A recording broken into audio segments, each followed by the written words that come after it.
बड़े खतरनाक लोग हैं। क्या? हेलो साथीहरु सबैलाई नमस्कार। तपाईहरुको सामु मैले एउटा सानो छोटो भिडियो लिएर आएको छु। तपाईहरुलाई मन परे हेर्दिनु होला। अनि तपाईहरुले फेसबुकमा भएको रिल्सहरु अनि युट्युबमा भएको रिल्सहरु कसरी सेभ गरेर ग्यालरीमा ल्याउने त्यो तपाईहरुले सिक्न चाहनुहुन्छ भने छोटो समय लिएर एकैछिन 1-2 मिनेटको मात्रै तपाईहरुले ध्यान दिएर हेर्नु होला। फेसबुकको रिल्सहरु तपाईहरुलाई सेभ गरेर ग्यालरीमा ल्याउन चाहनुहुन्छ। अब तपाईहरुले त्यो चाहिँ कसरी गर्ने भनेर सजिलो छ, तर यहाँ हेर्नुस्। अब यो भिडियोलाई चाहिँ तपाईहरुले ग्यालरीमा ल्याउन चाहनुहुन्छ। यसले ग्यालरीमा ल्याउन चाहनुहुन्छ भने तपाईहरुले शेयर जस्तो शेयरको लागि क्लिक गर्नुस्। अनि त्यसलाई क्लिक गरेपछि तपाईहरुले कपी लिंक भन्ने अनि फेरि एकचोटि क्लिक गर्नुस्। अनि त्यो मात्र नभएर तल थ्री डटमा पनि क्लिक गर्नुस्।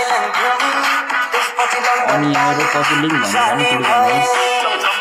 अनि ब्याक जानुहोस्। तपाईहरु ब्याक गएपछि अनि खोज्नुस्। एउटा वेबसाइटबाट खोज्नुपर्ने हुन्छ, तर त्यो वेबसाइट चाहिँ क्रोम ब्राउजरबाट गर्दाखेरि चाहिँ सजिलो हुन्छ। तपाईहरुले त्यो क्रोम ब्राउजरलाई एकपल्ट क्लिक गर्नुहोस्। क्लिक गरिसकेपछि तपाईहरुलाई सर्च बारमा गएर फेरि क्लिक गर्नुहोस्। अनि त्यहाँनेर सर्च गर्नुहोस् डाउनलोड FB रिल्स भिडियो मा तपाईहरुले त्यो सर्च गर्नुहोस्। अनि यस्तो खालको इन्टरफेस देखाउँछ। अनि त्यो अगाडिको download Facebook reels video online मा क्लिक गर्नुहोस्। अनि तपाईहरुले यस्तो खालको इन्टरफेस देखाउँछ।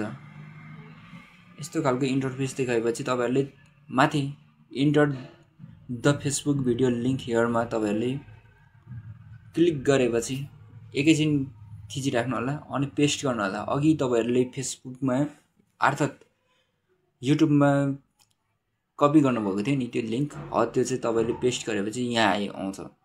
अनि तपाईहरुले यहाँ आएपछि यो डाउनलोड भन्नेमा तपाईहरुले फेरि क्लिक गर्नुहोस्।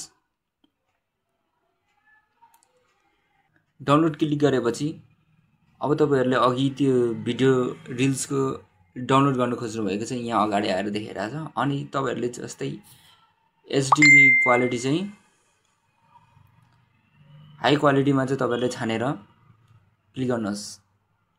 भिडियो राम्रो हुन्छ। अनि डाउनलोड अगेनमा फेरि गर्नुहोस्।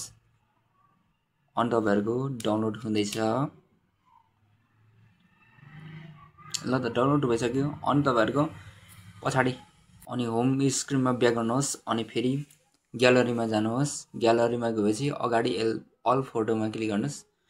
त्यहाँनेर तपाईहरुको एल्बममा आएको हुन्छ, त्यहाँनेर हेर्न सक्नुहुन्छ। ल त साथी हो, तपाईहरुलाई यो कुरा मन परेमा मेरो भिडियो मन परेमा अनि युट्युब च्यानललाई सब्स्क्राइब गरिदिनु होला। अनि लाइक कमेन्ट पनि गर्नु होला।